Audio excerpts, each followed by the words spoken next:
Bom, prosseguindo no estudo dos Evangelhos, página 64, vamos agora falar da ressurreição da filha de Jairo. Bom, sempre pensando na cronologia do Evangelho, dos Evangelhos, né?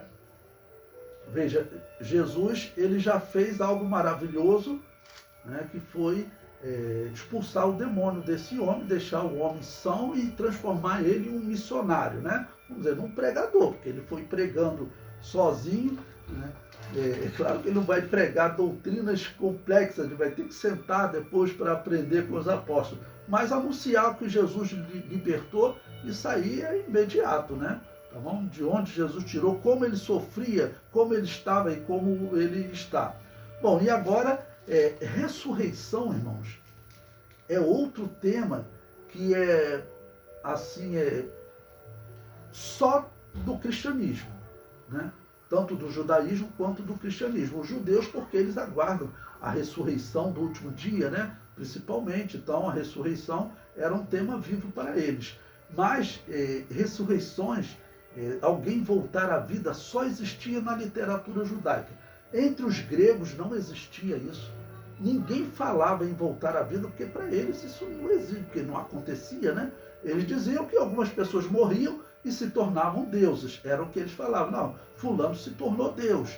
Nimrod, por exemplo, né, que iniciou a Torre de Babel, a história diz que quando ele morreu, a mãe dele teria dito, não, na verdade Nimrod, ele se tornou Deus e ele foi combater aquele Deus que puniu a humanidade no dilúvio. Né? Isso, a história, tá bom? A história. E a Bíblia diz, né, que ele foi quem edificou a torre, tá bom?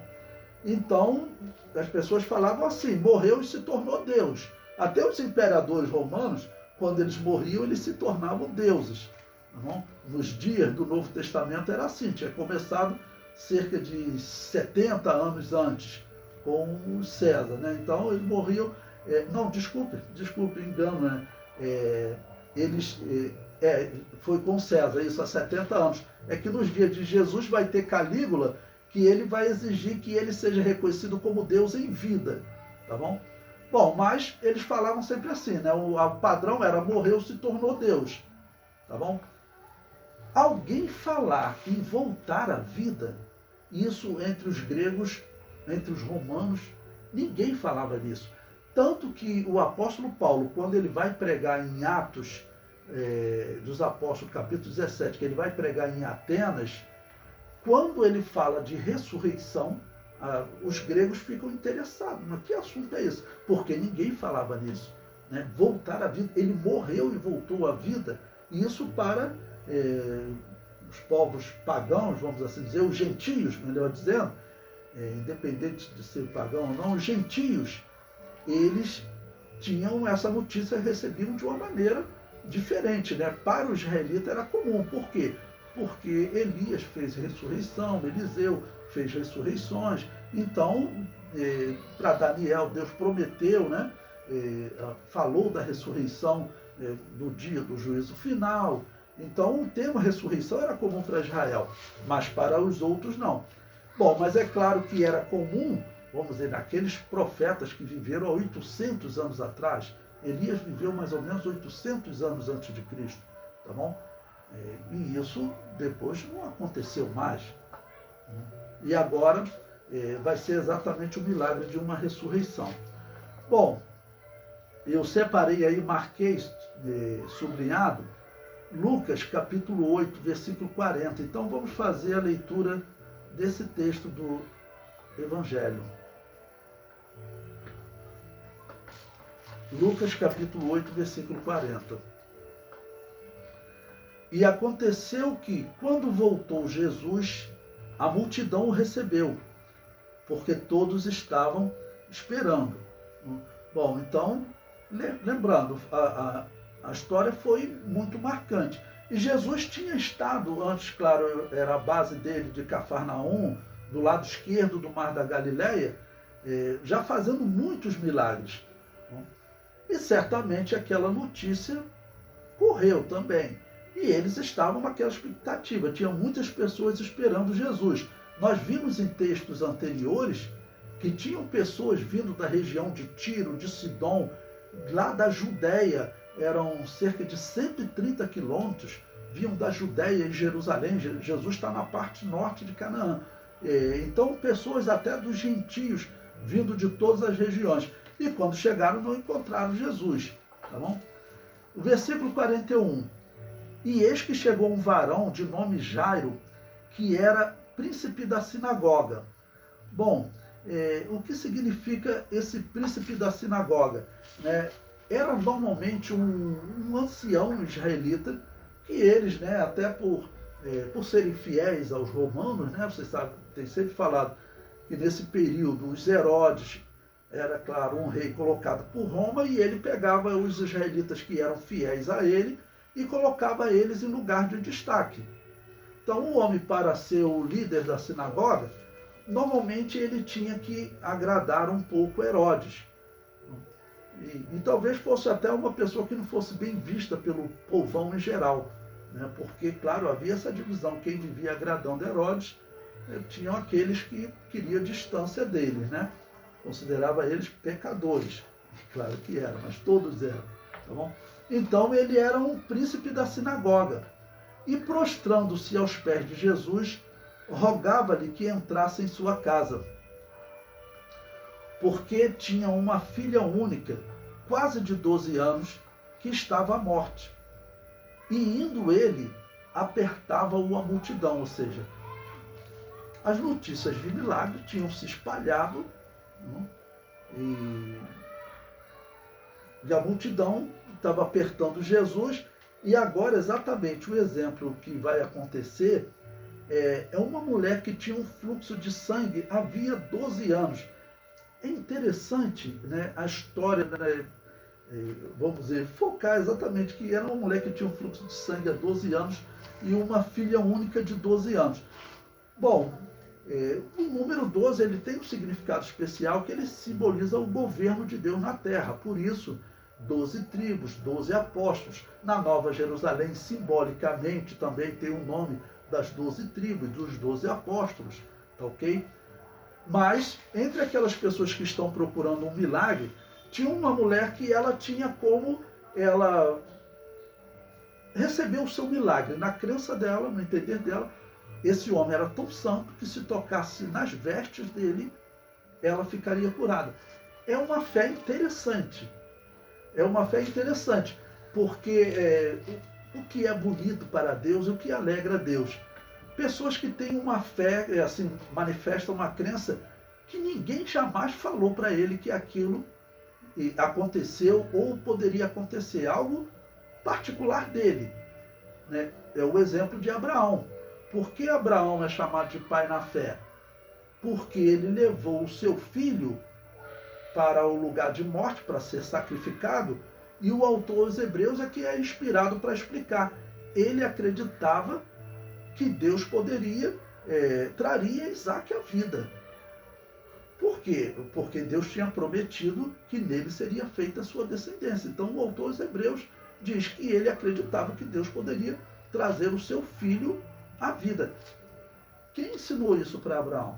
Quem falou para Abraão que era possível voltar à vida? Ninguém tinha voltado à vida. Nos dias de Jesus já tinha acontecido com Elias e Eliseu, tá bom? E os israelitas também acreditavam que Moisés tinha ressuscitado, tá ok? Então, o tema ressurreição era um tema especial para eles. E essa mulher agora, ela vai ter também, nesse intervalo, um exemplo de fé interessante, fé diferente, como a fé de Abraão. Ninguém nunca tinha falado em voltar à vida, ele creu que Deus traria a vida, porque Deus prometeu que naquele moço que ele ia cortar a garganta, naquele moço seria feita a sua descendência. Então ele está dizendo o seguinte: não, Deus não volta atrás, então só tem um jeito, eu mato e Deus traz ele de volta à vida. Literalmente é isso que está sendo ensinado. Ou seja, é uma fé diferenciada. É uma fé diferenciada, E, vamos dizer, cada um de nós vamos sendo provados, às vezes, em coisas que ninguém ter falado, você nunca ter planejado, pensado, e de repente você é colocado naquele desafio de fé. E essa mulher é interessante, a história dela, porque ela também vai manifestar uma fé assim diferenciada. Veja, então a mulher, né, que tinha um fluxo de sangue, havia 12 anos, uma hemorragia, e gastara com os médicos todos os seus haveres, e por nenhum pudera ser curado. Chegando por detrás dele, tocou na orla da sua veste, e logo estancou o fluxo do seu sangue. Ou seja, a hemorragia parou. E disse Jesus: quem é que me tocou? E negando todos, disse Pedro e os que estavam com ele: mestre, a multidão te aperta e te oprime, e dizes: quem é que me tocou? É interessante como nós homens, né, às vezes questionando, né, vamos dizer, Jesus, mas vamos dizer, porque os milagres, não, um milagre acontecer é algo que sempre para o ser humano a gente fica com um monte de perguntas, né? E no caso aí é um milagre, mas eles, claro, ainda não entendem, ainda não sabem. Versículo 46. E disse Jesus: alguém me tocou, porque bem conheci que de mim saiu virtude. Então, vendo a mulher que não podia ocultar-se, aproximou-se tremendo e, prostrando-se ante ele, declarou-lhe diante de todo o povo a causa e por que lhe havia tocado, e como logo sarara. E ele disse: tem bom ânimo, filha, a tua fé te salvou, vá em paz.